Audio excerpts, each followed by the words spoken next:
Hi guys, this video is all about Inferno towers and what they mean and how they actually affect the attack.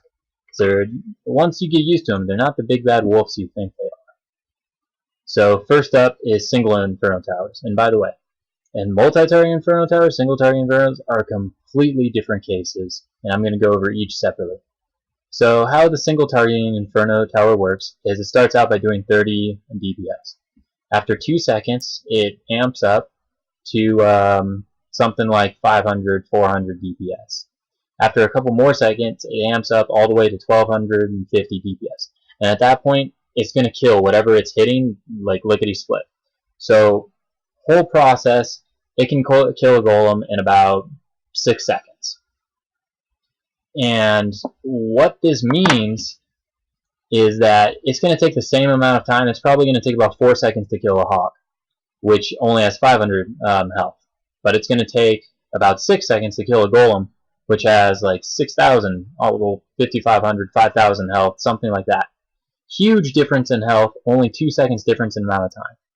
The single targeting Inferno is the monster of killing heroes, P.E.K.K.A, golems, high housing space troops. You know, like when you get a troop that has higher housing space, like a dragon or a P.E.K.K.A that's like 20, 25, lava hound, they usually have a lot of hit points to balance out to make up for their high housing space. Single targeting Infernos excel at destroying those high housing space troops rather quickly. For example, if you put 20 archers against a single targeting Inferno, it's going to go from one archer to the next to the next. It's going to take about 3 seconds for each archer. That's, okay, 2 seconds. We'll be lenient. 2 seconds, 20 archers, that's 40 seconds to kill all 20 archers. With that same 20 housing space, if you brought a dragon, dragon would be dead in,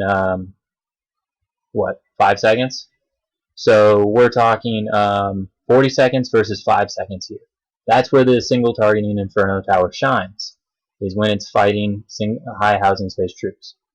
The multi-targeting Inferno, how it works,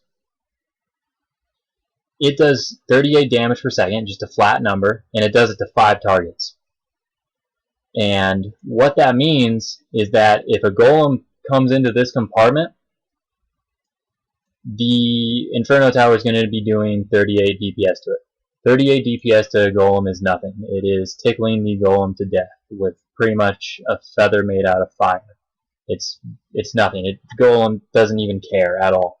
It's going to take forever the golem to die under that. Where the multi-targeting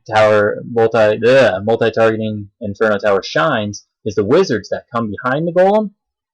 It still has 4 beams left, so it's going to hit the wizards as well as the golem. Whereas everything else is just hitting the golem, the multi-targeting Inferno will be killing the squishy, nice, soft wizards, and it'll kill them in about 5 seconds.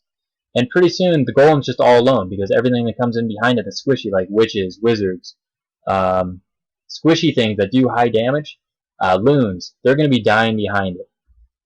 So, multi-targeting Infernos excel at killing the low housing space troops. You noticing the difference, the extreme?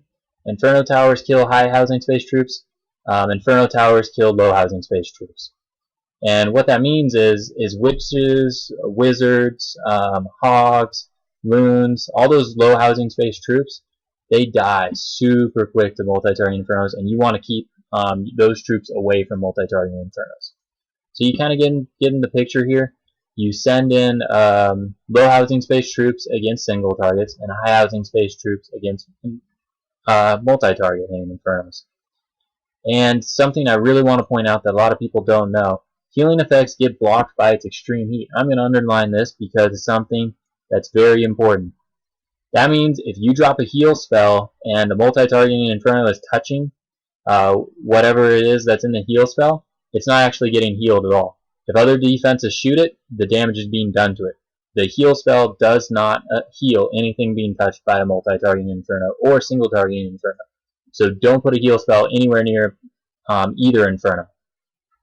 What you do is use a rage spell and rage them into multi-targeting Infernos.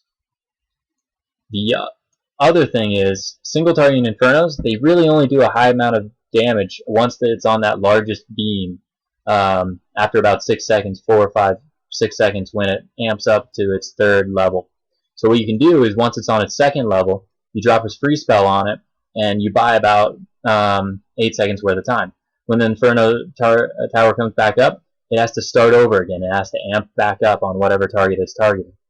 So in that way, you can kind of negate the effects of a single target Inferno. So now in general, when you're attacking, the basic strategy, if you've got a multi and a single, is to send in your golem composition from the multi-targeting side to kill the queen. And that works because the multi-targeting Inferno is not going to have much of an effect on heroes and golems. And then you send hogs and loons to kill the other side of the base where the single targeting Inferno is, because it doesn't really do much to hogs and loons. So those are kind of the key concepts. If there's two multi-targeting Infernos, you get one multi-targeting Inferno with your golem composition, and then you freeze the other one when your hogs and loons are coming in. If there's two single targeting Infernos, well, you pretty much just got to bring free spells for the first one and then let your hogs and loons take out the other. Hope this helps. Thanks, guys. Let me know if you have any questions.